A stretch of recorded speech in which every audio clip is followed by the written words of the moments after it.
So guys, this video is going to be really interesting because I'm really interested to see how it's received, because I've actually made this exact video twice and completely scrapped it fully because I don't think I got my point across correctly.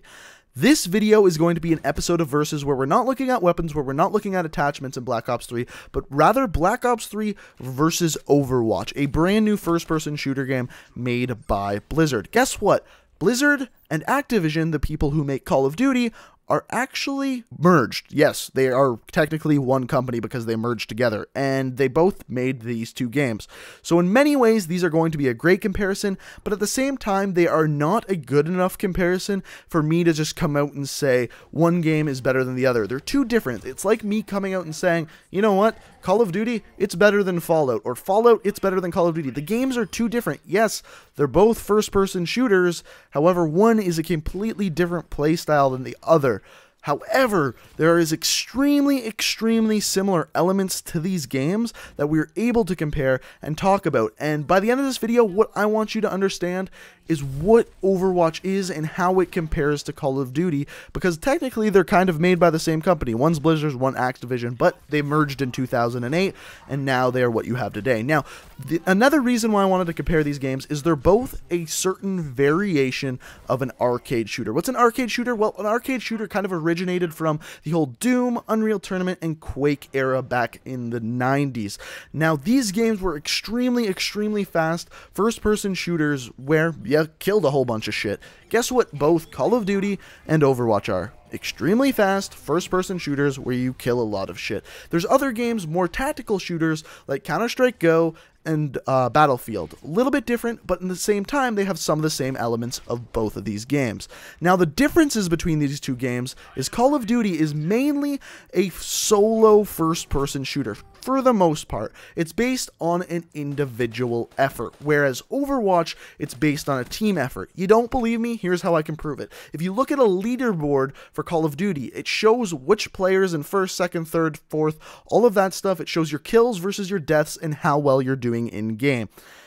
If you look at Overwatch, it doesn't even show your full kills. Like, it doesn't show if you did 100% damage to someone. It shows you eliminations, and I'm literally, like, air quoting right now, because eliminations, you can literally do 3 damage to someone out of 100 and get that elimination. And what I mean by that elimination is get the point for that kill, even though you just kind of helped your team with it. It's more based on team play, whereas Call of Duty is more based on individual play, whereas if you help someone get a kill, you'll only get an assist, and the person that got the kill will obviously get that kill. So on top of that, on this leaderboard, you can see that it also shows your team-based stats, whether that be healing done, damage done, or even damage blocked if you're a tank. These are things that help out your team, but aren't necessarily individual based, not like getting kills or something like that. That just shows how team-based Overwatch is as a game. So like I said, Call of Duty, individual-based shooter, individual-based arcade shooter to be more exact, and Overwatch, the team-based arcade shooter. Now, what can we compare in these two games? Because really, we can't really compare the gameplay elements too much. What we can compare is how these games play, the depth that the games are made to, and how exactly the intricacies of the game work. Not the gameplay, because it's just too different. And this is really showing when you look at the comparison between the specialists in these two games. First of all, Overwatch has 21 specialists because the game is really based around these specialist characters, whereas Call of Duty is more based around creating a class, creating your potential soldier, and going into battle with them. There is 9 specialists in Call of Duty, but the only thing you get in Call of Duty is a super ability. The super ability can be anything from a one-shot kill pistol to a flamethrower to a vision pulse where you can see people through walls. Whereas in Overwatch, your specialist character, your gun is controlled by your specialist character. Your 3, sometimes up to 5 abilities are controlled by your specialist character. Also, in Overwatch, your specialist characters, or heroes, depending what you want to call them, mainly determine how you're going to play the game. What do I mean by this? There's 4 classes of specialist characters: DPS, healer, tank, and finally a support character. Now these characters all play extremely different, and in fact even characters in the same class, let's say a DPS character, can perform extremely different. One may have a rocket launcher and one may have an assault rifle. The type of playstyle you use with every single one of these specialists is completely different, where for the most part in Call of Duty, the specialist you're using doesn't really dictate how you play the game. Your playstyle and the weapon you're using dictates the way you play your game. So that's a major way gameplay-wise, these two games are different. Now, what makes people play these games is, I think, the most interesting thing we can look at with this. So, if we look at Call of Duty as a game, the thing that holds people in and makes them want to play longer is, first of all, their XP and leveling progression system, and finally, the challenges in the game. These two things combined make this incredibly rewarding experience. On top of that, every single game you have the opportunity to get score streaks or kill streaks, whatever you want to call them. This is what draws people in to Call of Duty. Overwatch has these things. They are just not done to the same extent that the Call of Duty ones are done. What I mean by this is that in Overwatch, there's challenges and a leveling system, but all this leveling system does is make it so that basically you feel like you're leveling up. The only thing you actually get from leveling up in Overwatch is a loot crate, which we're going to talk about in a little bit. Whereas for Call of Duty, every time you level up, you unlock new gear, you unlock new weapons, you unlock all these new things that change the way you play the game. Nothing you get from leveling up in Overwatch actually changes the way you play the game. Leveling up is simply a number and a loot crate in Overwatch. As far as Overwatch goes, what you see is what you get. Those 21 specialist characters are never going to change. Nothing in a loot crate you get is going to change. The amount of money you pay isn't going to change your specialist characters. What you see is what you get. You pay the same amount of money as the person playing on your team, and you get the same characters. Now, we can talk about supply drops and loot crates, because this is another thing that changes the way you play the games. In Overwatch, loot crates are incredibly well done. They are aesthetic items only. They are emblems. They are skins for your characters. They are all these things that change the aesthetics in the game. There's even taunts and gestures, just like in Black Ops 3.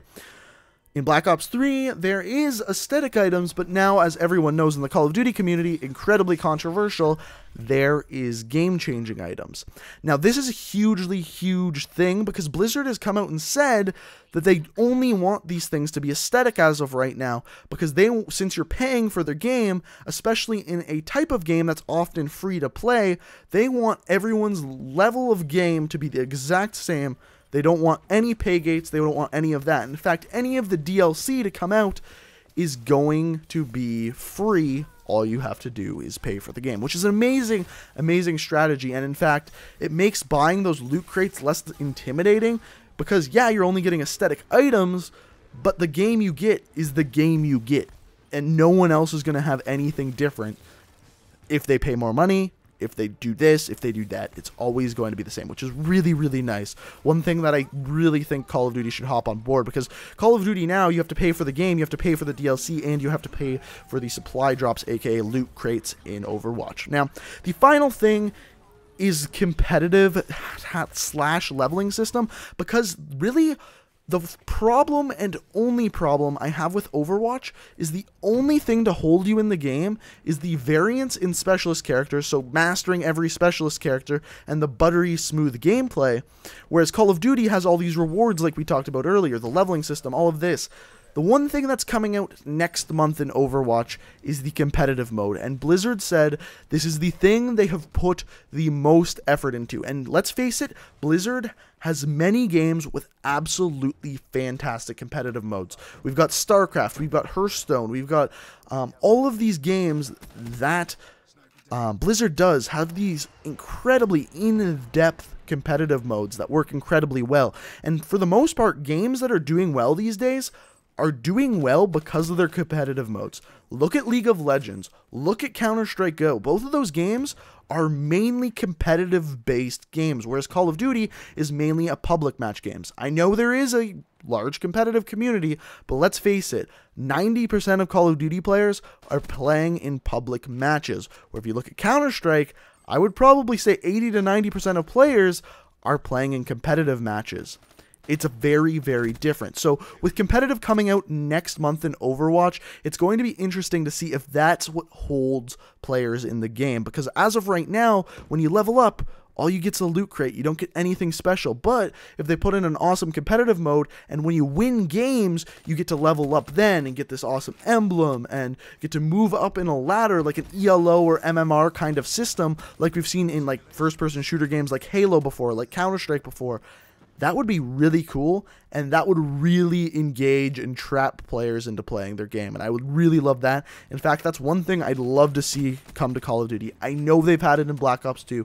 I know they've had it in other games, including Black Ops 3 and including Advanced Warfare. I just don't think it's nearly as well done as games like League of Legends, as games like Counter-Strike go, and we'll have to see if games like Overwatch are going to be on that list. So let me know what you think of these two games in the comment section below. Are you guys playing these games? What do you think of them? I think I've got my point across. The point of this video, both of these games are awesome, but they're both incredibly different with very similar elements. I hope I got that point across. If I did, you could let me know down in the comment section below. If you enjoyed the video, it would be absolutely amazing if you could like this video. I'm sure no matter what I said in this video, I'm going to get oodles and oodles of hate. So if you could leave a like rating, it would really, really help with the channel. Hit that subscribe button if you're new to the channel. I upload new videos every single day of the week. Thank you guys for watching. I love every single one of you. And until next time, guys, peace out.